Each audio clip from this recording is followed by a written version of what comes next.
The U.S. Senate approved a package of legislation aimed at strengthening advanced tech development and research. The move is seen as a game changer in boosting the country's competitiveness in the future tech, especially against China. Kim Ji-yeon tells us more. U.S. Senate passed a series of bills Tuesday aimed at boosting the country's ability to compete with Chinese technology, particularly those related to semiconductors and core technology, including artificial intelligence. The measure, which was voted 68 for and 32 against at the evenly divided Senate, authorizes $250 billion to be spent on strengthening U.S. technology and research.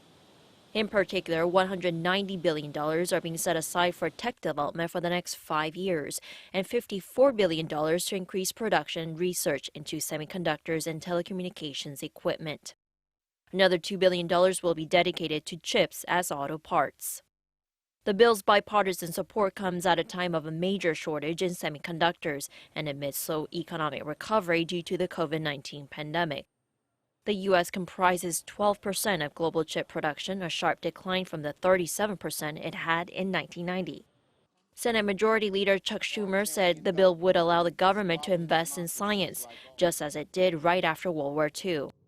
He said who wins the race in future technology will lead the world, and that is directly linked to diplomacy and national security.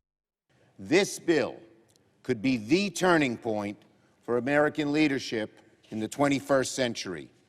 And for that reason, this legislation will go down as one of the most significant bipartisan achievements of the U.S. Senate in recent history.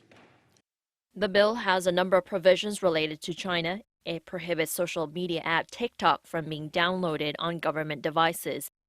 It also blocks the purchase of drones manufactured and sold by companies backed by the Chinese government.